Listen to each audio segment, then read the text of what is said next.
Ambassador Marcus Chen had served in many difficult diplomatic posts throughout his career, but nothing had prepared him for the Zephyrian royal court.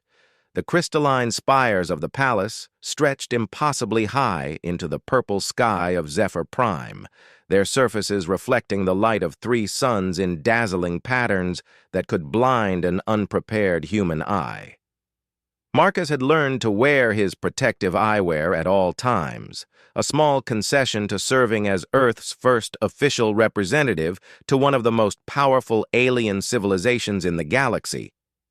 The Zephyrians were magnificent beings, standing nearly 9 feet tall with skin that shifted colors like liquid metal.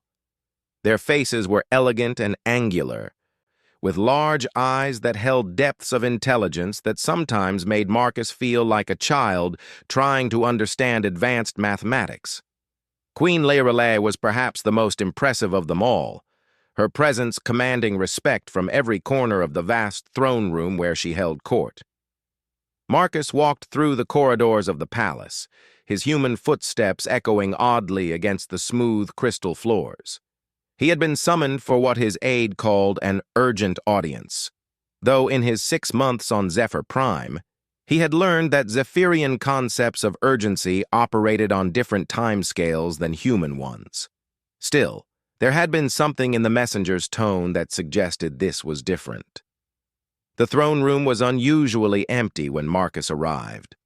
Normally, dozens of courtiers and advisors filled the space, their metallic skin creating a constantly shifting display of colors as they communicated through both verbal language and chromatic patterns. Today, only Queen Lyrelei sat upon her throne, her skin a deep, angry red that Marcus had learned to recognize as a sign of extreme displeasure. Ambassador Chen, the Queen's voice resonated through the chamber with a harmonic quality that made human ears ring slightly. Approach. Marcus walked forward, stopping at the appropriate distance and offering the formal bow that months of cultural training had ingrained in him. Your Majesty, I am honored by your summons. The Queen's skin darkened further, cycling through shades of red and purple that Marcus had never seen before.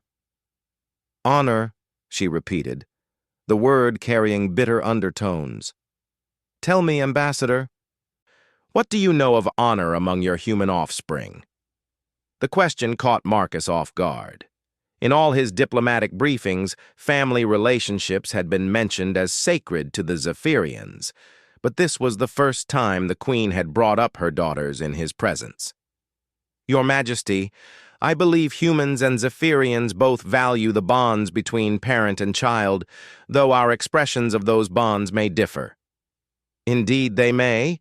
Queen Lyrelei rose from her throne, her towering form casting long shadows across the crystal floor. My daughters, Ambassador, have betrayed everything I have taught them about duty, loyalty, and the proper order of our civilization. Marcus remained silent, knowing that interrupting a Zephyrian royal during an emotional outburst was not just impolite, but potentially dangerous.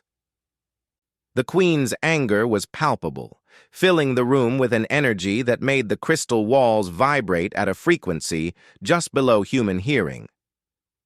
Princess Zelara and Princess Voxel have formed what your human languages might call an alliance, the Queen continued, practically spitting the word. Not with neighboring systems, not with trade partners, not with military allies who might strengthen our position in the galaxy. No, Ambassador, they have allied themselves with the Korthak Collective. Marcus felt his blood run cold. The Korthak Collective was known throughout human space as a ruthless expansionist empire that had consumed dozens of smaller civilizations. They were currently at war with the Terran Federation's allies in the Centauri cluster, making them technically enemies of humanity as well. I see my words have the desired effect, Queen Lyrelei observed, her skin shifting to a slightly less angry shade of red. You understand the implications of such an alliance. The Korthak do not make partnerships.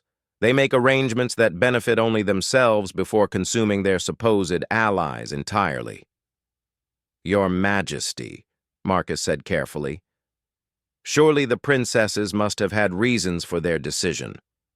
Perhaps if we understood their motivations, we could find a solution that serves everyone's interests.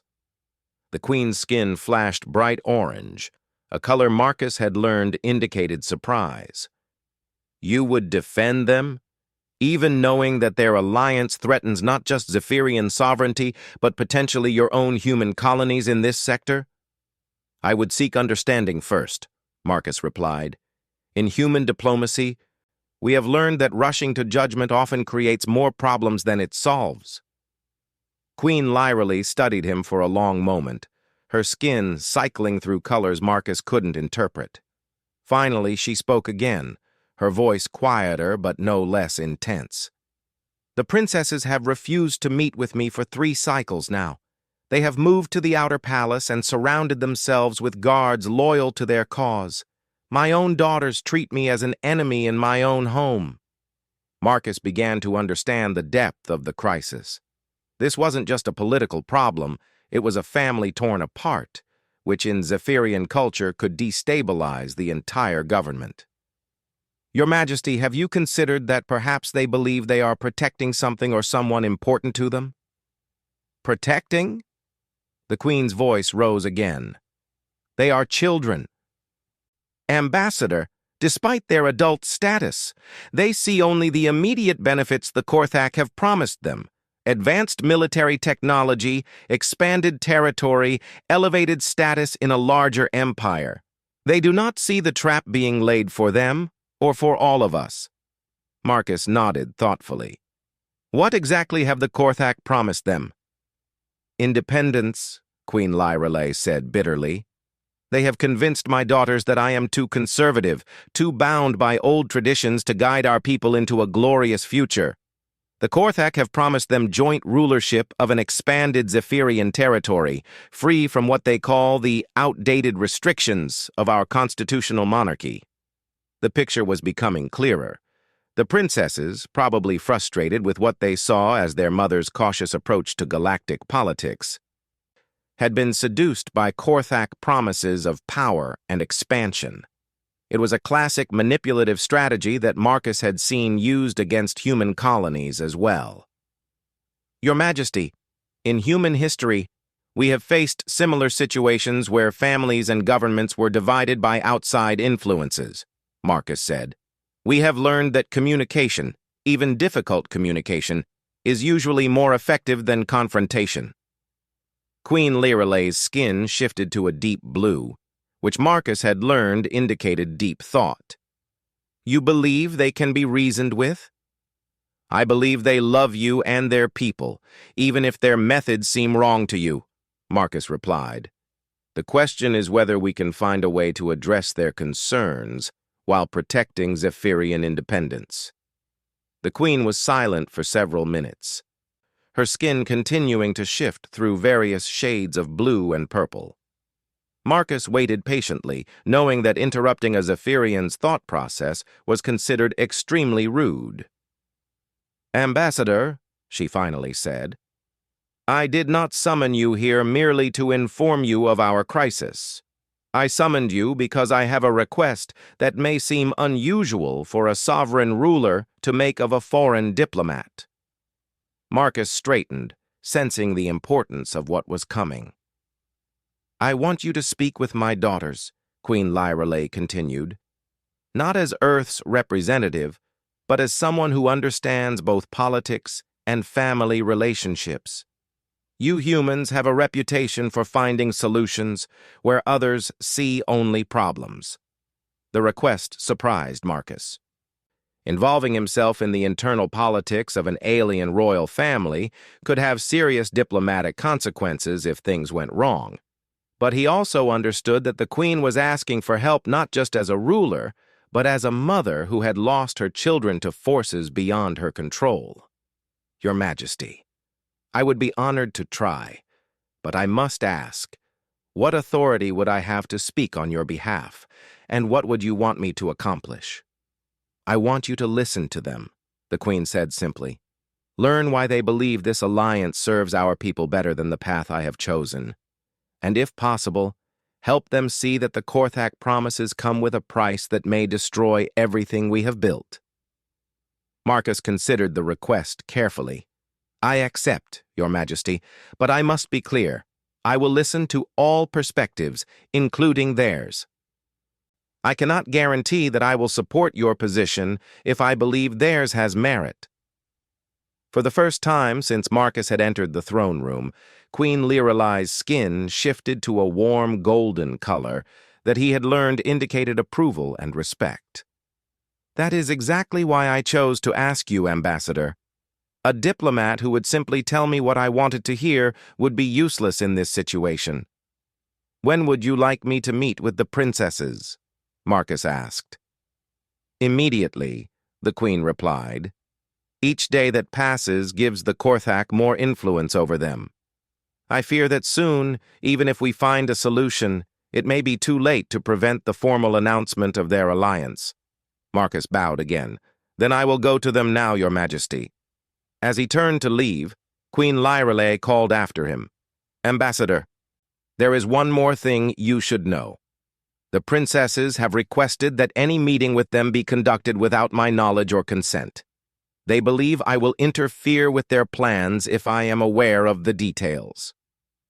Marcus paused. Are you asking me to deceive them about your involvement? No, the Queen said firmly.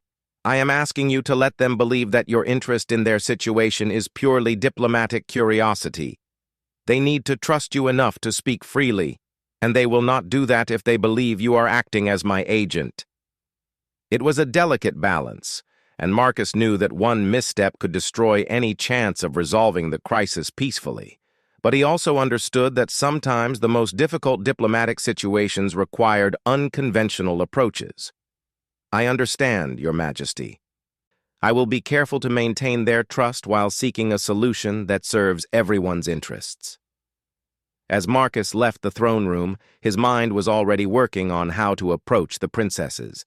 He would need to understand not just their political motivations, but their personal feelings about their mother and their place in Zephyrian society. Most importantly, he would need to find a way to protect them from Korthak manipulation without appearing to dismiss their legitimate concerns about their world's future. The corridors of the palace seemed longer than usual as Marcus made his way toward the outer palace where the princesses had taken residence. The weight of responsibility settled on his shoulders like a heavy cloak. The fate of Zephyrian independence, the stability of this entire sector of space, and the fragile relationship between Earth and one of its most important alien allies might all depend on his ability to bridge the gap between a mother and her daughters. As he approached the outer palace, Marcus could see Zephyrian guards in unfamiliar uniforms standing at attention. Their skin colors were muted grays and browns, indicating neutrality or possibly uncertainty about their allegiances. These must be the guards loyal to the princesses, Marcus realized, caught between their duty to the royal family and their growing doubts about the wisdom of the alliance their charges were pursuing. Marcus took a deep breath and approached the guards. Knowing that the next few hours would determine whether this crisis could be resolved through diplomacy or whether it would escalate into something that could tear apart one of the galaxy's most stable civilizations. The guards at the outer palace entrance regarded Marcus with suspicion, their skin colors shifting between cautious yellow and defensive orange. Unlike the formal protocols of the main palace, here the atmosphere was tense and unpredictable. Marcus approached the senior guard, a tall Zephyrian whose skin bore the deep purple markings of military service. I am Ambassador Marcus Chen of Earth, Marcus announced formally. I request an audience with Princess Zalara and Princess Voxel on matters of diplomatic importance. The guard's skin flashed bright red momentarily before settling into a wary brown. The princesses do not receive visitors from the main palace, he replied, his voice carrying the harmonic undertones that indicated official business. I come not as an agent of Queen Lorelei, but as a representative of humanity seeking to understand the changing political landscape of this system, Marcus said, choosing his words carefully. It was technically true, though he hoped the distinction would matter to the princesses. The guard studied him for several long minutes before speaking into a crystal communication device embedded in his armor. Marcus waited patiently, observing the differences between this part of the palace and the main structure.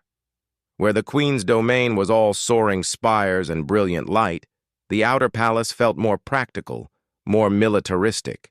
The walls were thicker, the windows smaller, and everything seemed designed for defense rather than beauty. "Princess Zalara will see you," the guard finally announced. "You will be escorted at all times, and any attempt to transmit information beyond these walls will result in immediate detention." Marcus nodded his understanding and followed a younger guard through corridors that seemed to pulse with barely contained energy. The lighting was different here, more focused and intense, casting sharp shadows that reminded Marcus uncomfortably of military installations he had visited during various conflicts in human space. Princess Zalara received him in what appeared to be a war room rather than a traditional throne chamber. Maps of the local star systems covered the walls, marked with symbols that Marcus didn't recognize but suspected indicated military positions or strategic resources. The princess herself stood with her back to the entrance, studying a three-dimensional holographic display that showed the movement of various fleets throughout the sector. "Ambassador Chen," she said without turning around, her voice carrying the same harmonic quality as her mother's but with a harder edge. "I wondered when Earth would send someone to investigate our activities." Marcus was struck by how much Princess Zalara resembled her mother in physical form, but where Queen Lorelei's presence suggested dignity and measured authority, the princess radiated focused intensity. Her skin was a deep metallic silver with veins of electric blue running through it, colors Marcus had never seen on any other Zephyrian. "Your Highness, I come seeking understanding rather than conducting an investigation," Marcus replied. "The changing political dynamics in this region affect many species, including humanity." Princess Zalara turned to face him, and Marcus was surprised to see that her large eyes held a weariness that seemed far beyond her years. "Understanding," she repeated with a bitter laugh. "How refreshing. Most visitors come with predetermined conclusions about what we should or should not do. I find that predetermined conclusions rarely lead to good diplomatic outcomes," Marcus said. "May I ask what you hope to achieve through your alliance with the Korthak Collective?"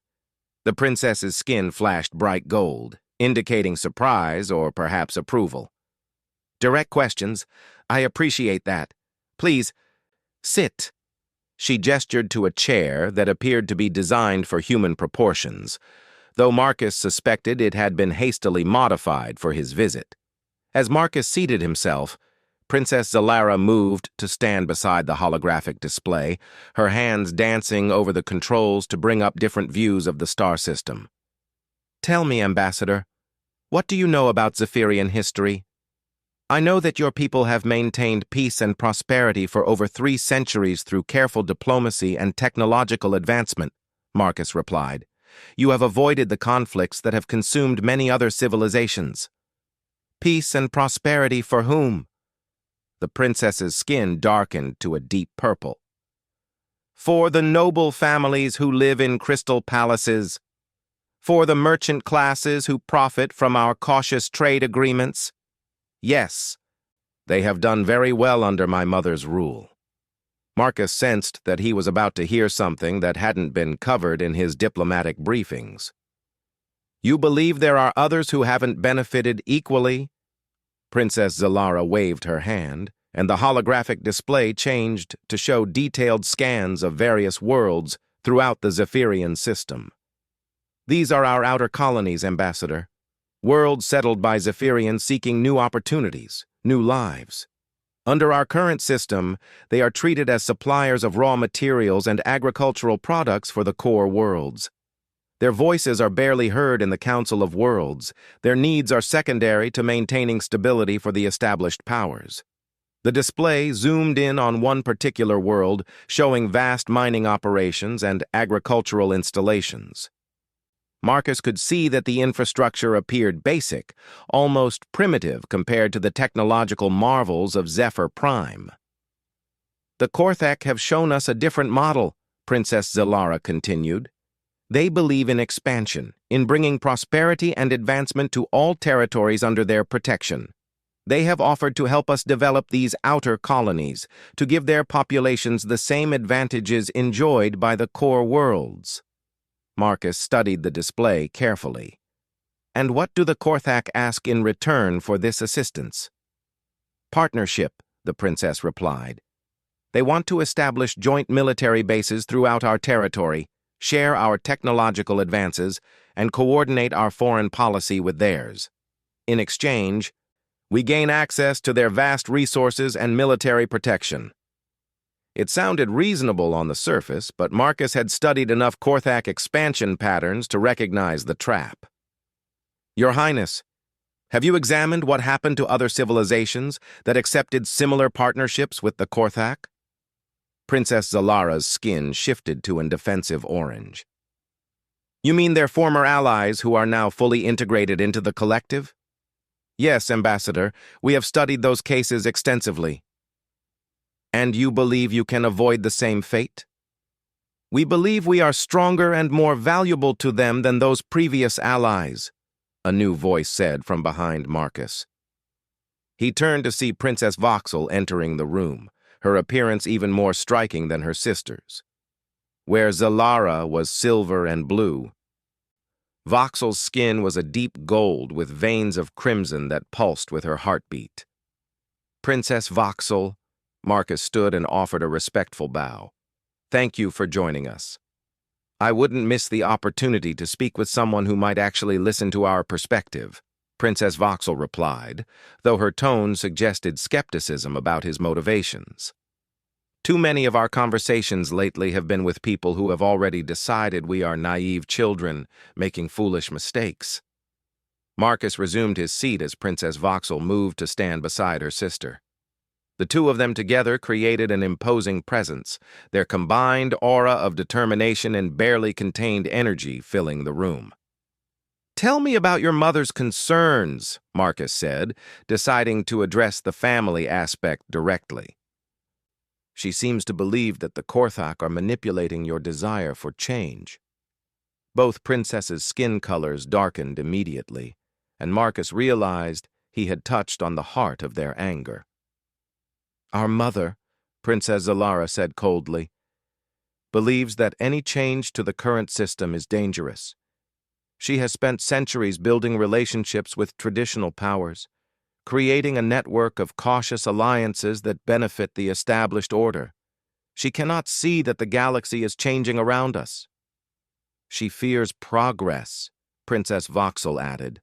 "The Korthak represent the future, expansion, technological advancement, the courage to take risks for greater rewards. She sees only the potential dangers." Marcus leaned forward slightly.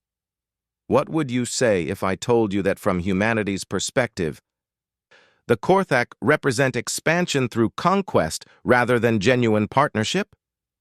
"I would say that humanity has its own territorial disputes with the Korthak and therefore cannot be objective about their methods," Princess Zalara replied sharply. "Your species fears competition for resources and strategic positions." It was a fair point, and Marcus acknowledged it with a nod. "That's true. Humanity does have conflicts with the Korthak. But those conflicts began when they attempted to partner with human colonies in ways that looked remarkably similar to what they're offering you." Princess Voxel moved to a different control panel, and the holographic display changed to show what appeared to be intelligence reports. "We have studied human Korthak interactions, Ambassador.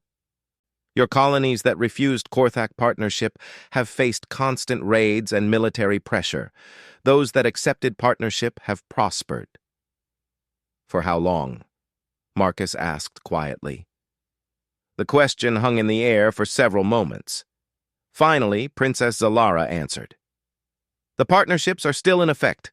The colonies are still independent. Are they? Marcus stood and approached the display. May I?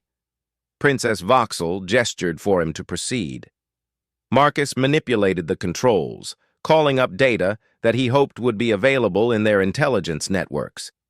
After several minutes of searching, he found what he was looking for. This is the Helios system, Marcus said, indicating a section of the display. 3 human colonies that accepted Korthak partnership 5 years ago. According to your data, they are still independent and prosperous. Both princesses nodded.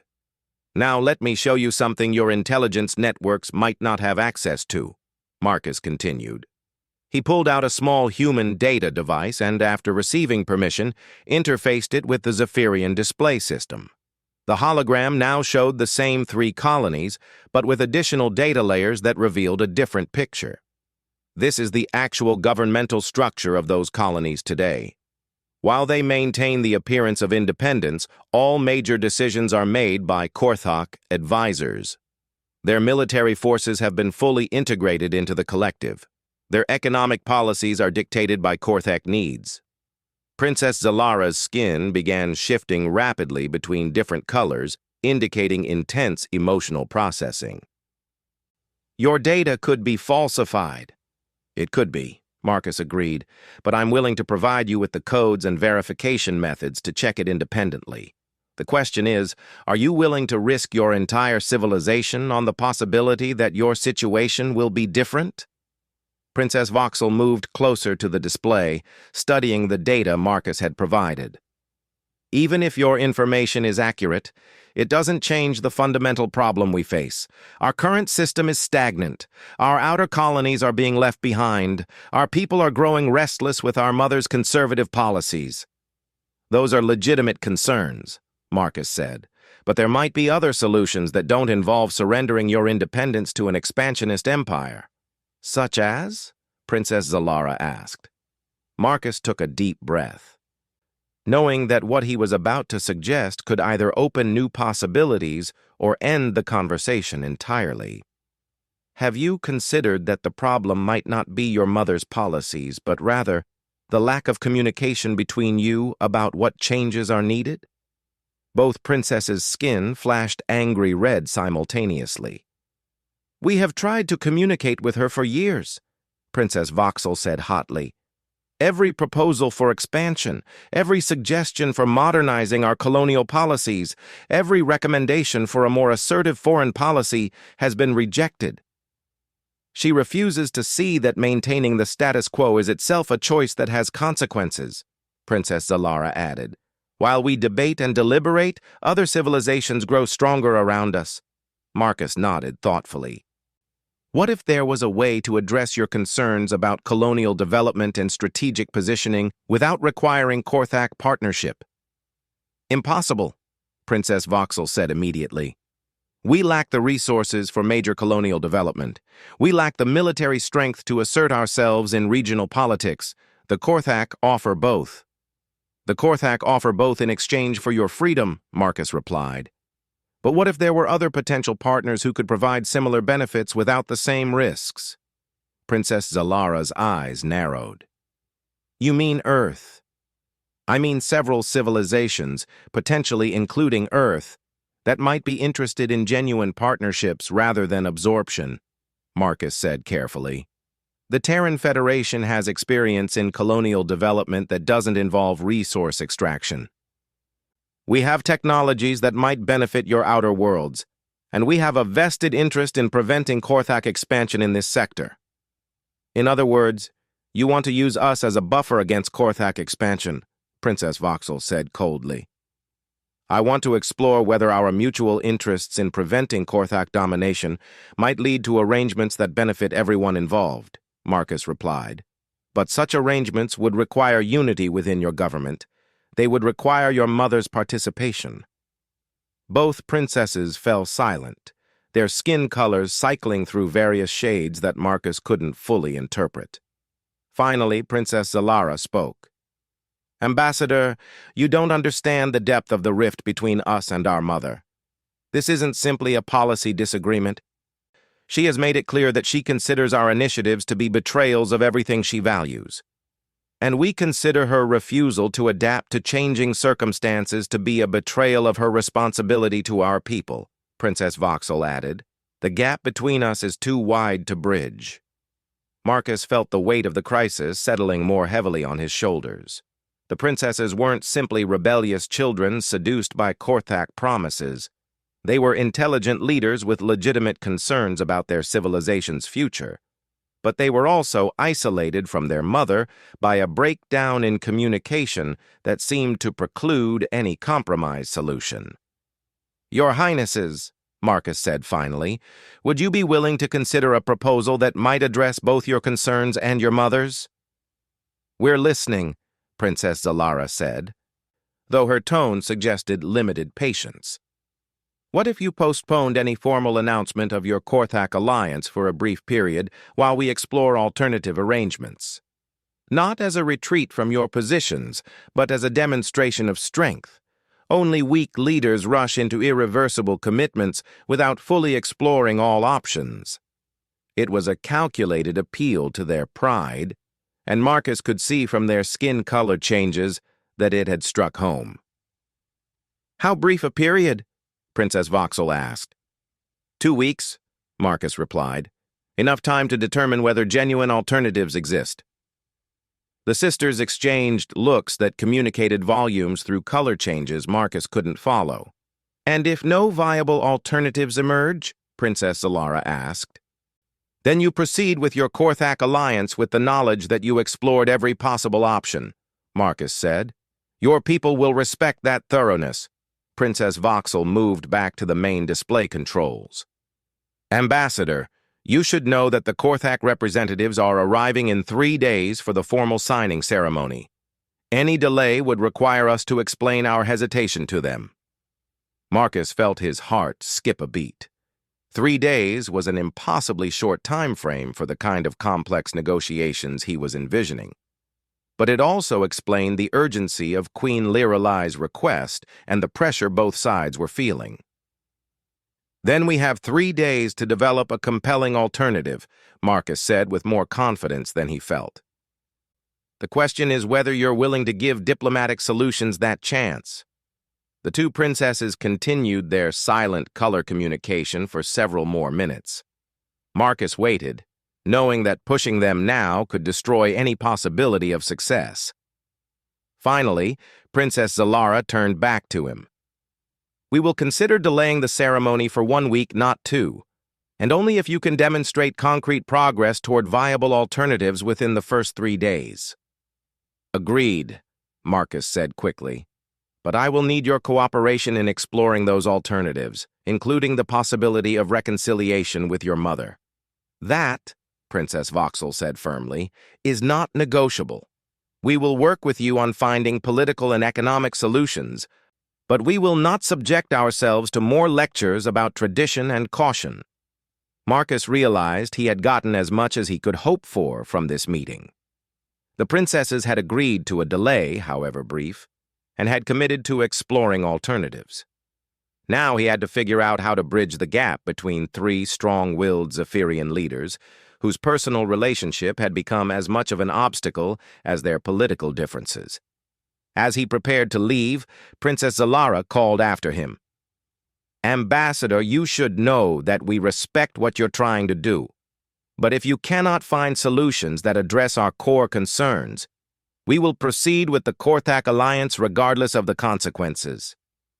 Walking back through the corridors of the outer palace, Marcus's mind raced with the magnitude of the challenge ahead. He had 3 days to develop alternatives to a Korthak alliance, facilitate reconciliation between a mother and her daughters, and prevent a crisis that could destabilize the entire sector. The fate of multiple civilizations now rested on his ability to find solutions where others saw only insurmountable problems. But as daunting as the challenge was, Marcus found himself energized by the complexity of the puzzle. This was exactly the kind of situation where human diplomatic creativity and persistence could make a real difference. He just had to figure out how to apply those qualities before time ran out. Marcus spent the first night after his meeting with the princesses, poring over every diplomatic database he could access from his quarters. The human embassy's communication array worked overtime as he reached out to contacts throughout the Terran Federation, the Centauri Alliance, and even some of the neutral systems that maintained trade relationships with both humans and Zephyrians. By dawn, he had assembled a preliminary proposal that addressed many of the princess's concerns without requiring Korthak involvement. The challenge now was convincing Queen Lyrelai to consider dramatic changes to her traditional policies, and somehow getting all 3 royal family members in the same room to discuss it. Marcus requested an immediate audience with the Queen, knowing that time was running out. He found her in the palace gardens, a vast crystalline conservatory where bioluminescent plants from dozens of worlds created a living tapestry of light and color. The Queen stood beside a fountain whose waters seemed to flow upward in defiance of gravity, her skin a muted blue that suggested deep contemplation. "Your Majesty," Marcus approached carefully, "I have spoken with your daughters." Queen Lyrelai turned to face him, her skin immediately shifting to alert yellow. "And what did you learn from them?" "I learned that they have legitimate concerns about colonial development and Zephyrian strategic positioning," Marcus said honestly.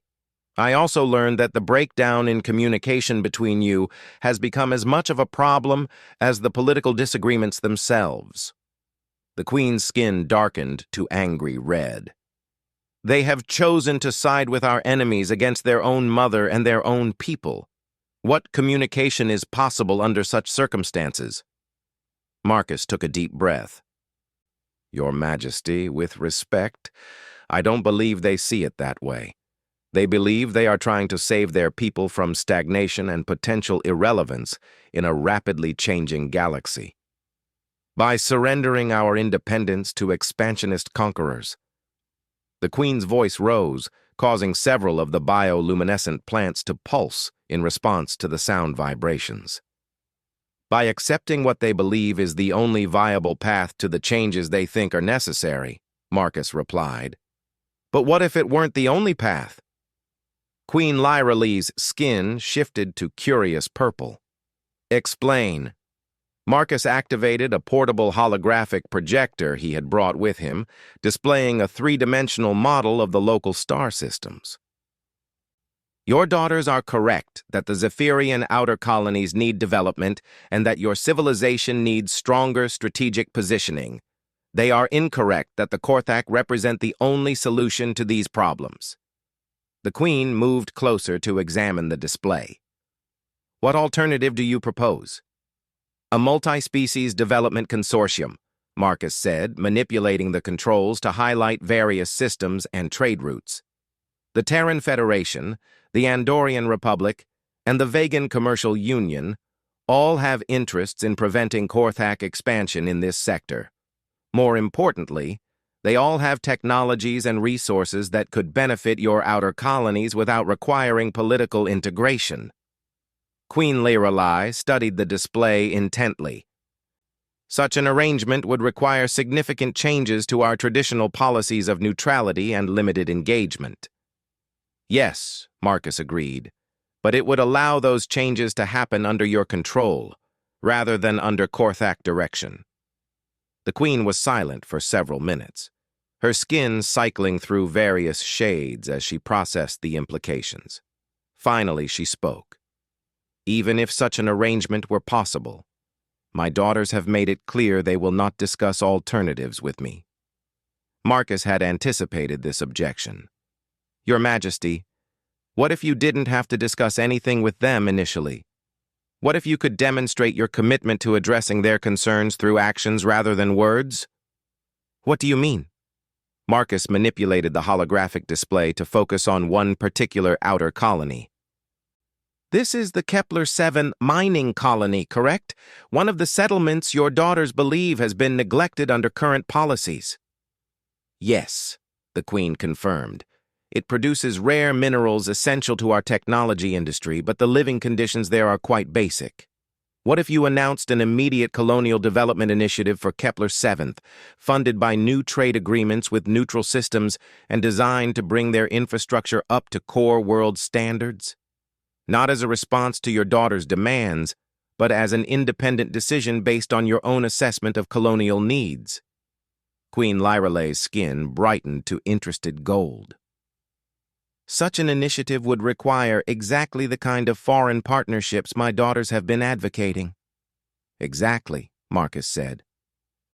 It would demonstrate that you're not opposed to change or foreign cooperation, but that you prefer partnerships that maintain Zephyrian sovereignty. The Queen began pacing around the fountain, her skin colors shifting rapidly as she worked through the implications. The timeline would be critical. The development initiative would need to begin immediately to have any impact on my daughter's decision-making. I've already contacted several potential partners, Marcus said. The Andorian Republic has advanced terraforming technology that could improve agricultural yields on Kepler-7. The Vegan Commercial Union has expertise in sustainable mining operations that could increase productivity while improving working conditions. The Terran Federation could provide infrastructure development support. And what would these partners expect in return? Marcus had spent considerable time working out the details. Trade preferences, some limited basing rights for defensive purposes, and cooperation in intelligence sharing regarding Korthak activities. Nothing that would compromise Zephyrian independence, but enough to make the partnerships mutually beneficial. Queen Lyralei stopped pacing and faced Marcus directly. Ambassador, you are asking me to fundamentally alter our approach to foreign relations based on a proposal developed in a single day. I'm asking you to consider that your daughter's concerns about the need for change might be valid, even if their proposed solution is dangerous, Marcus replied.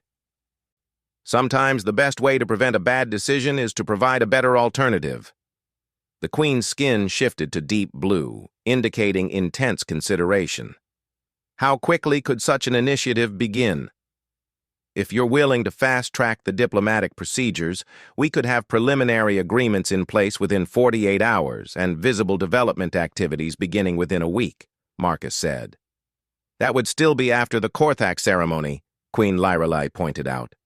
Not if your daughters agreed to delay the ceremony until they could see the results of your initiative, Marcus said.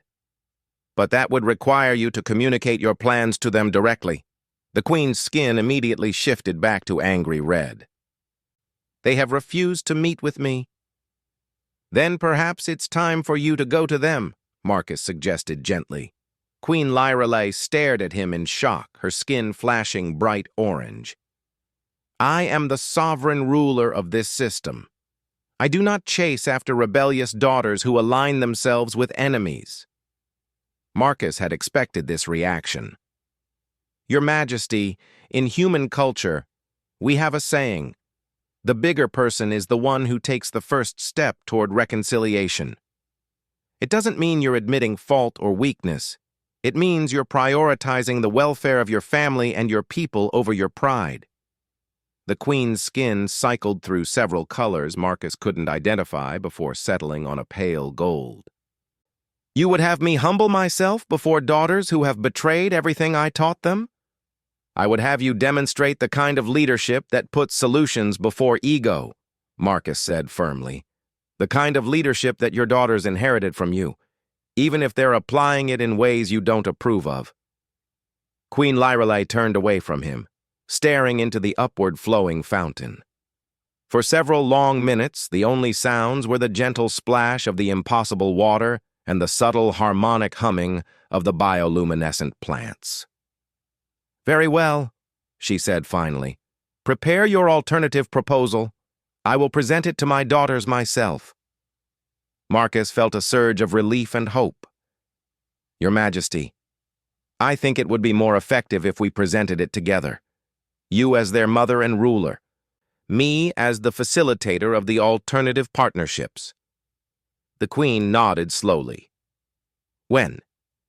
Now, Marcus said. The Korthak representatives arrive tomorrow. We need to act before they can reinforce your daughter's commitment to their original plan.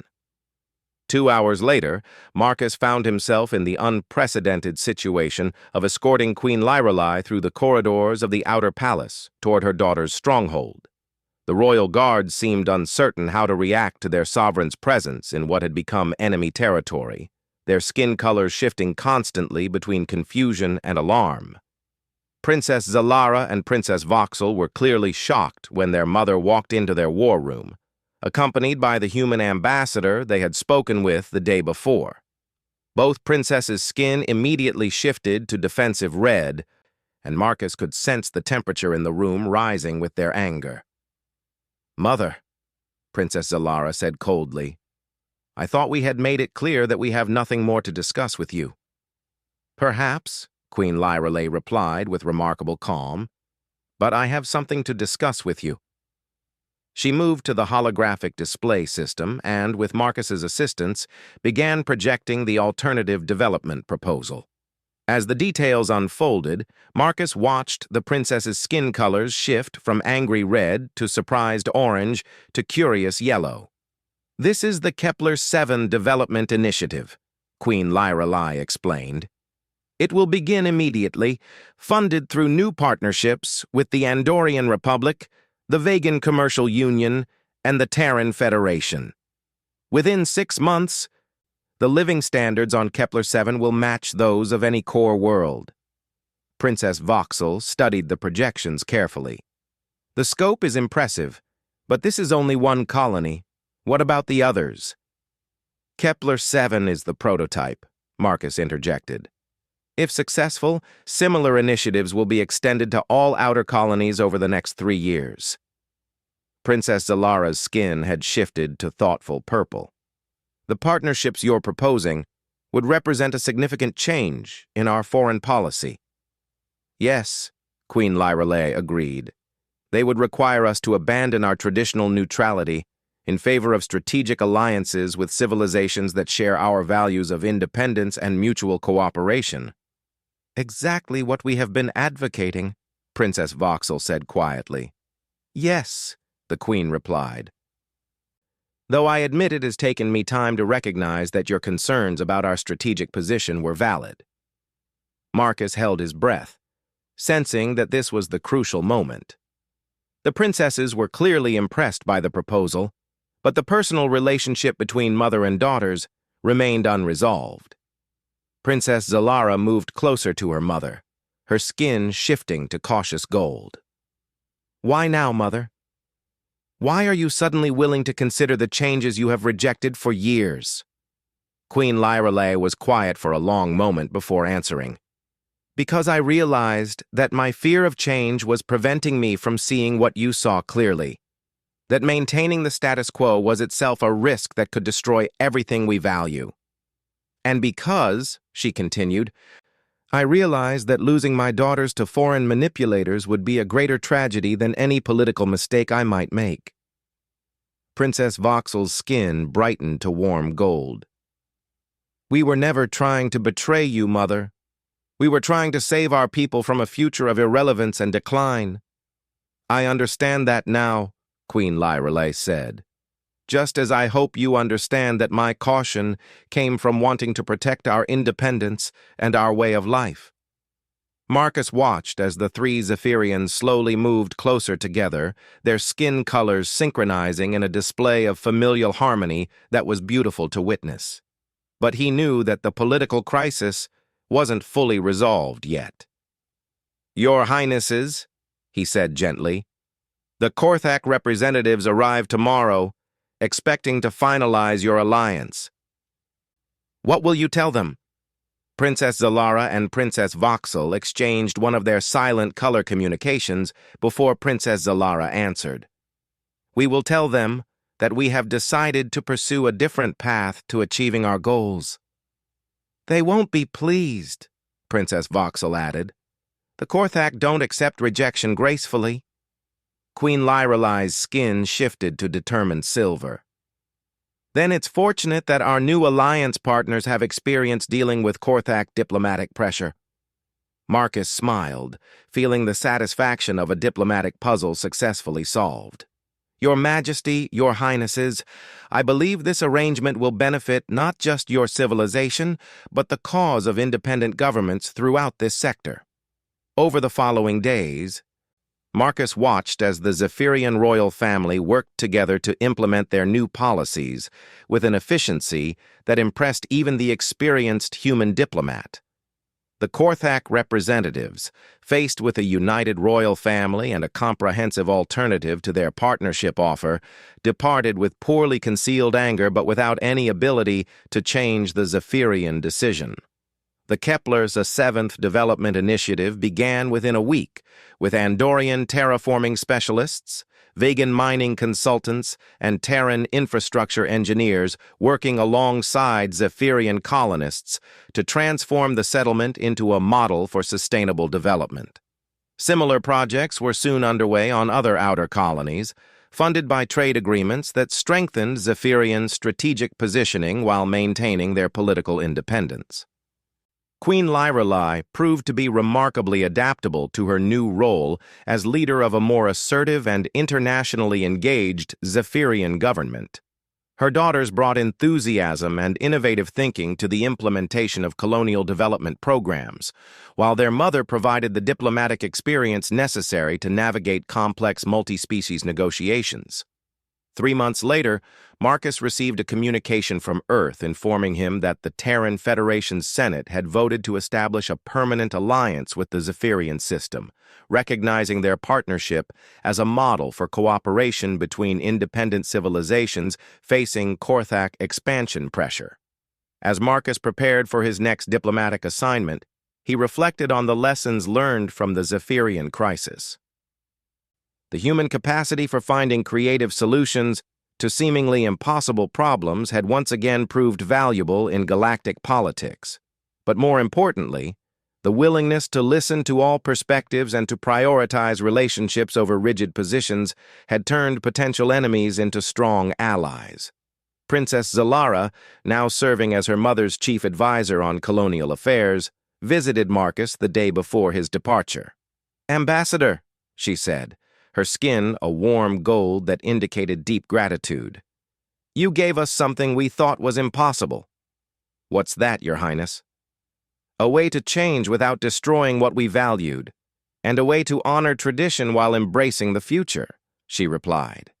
"In human terms, I believe you would call that wisdom." Marcus smiled.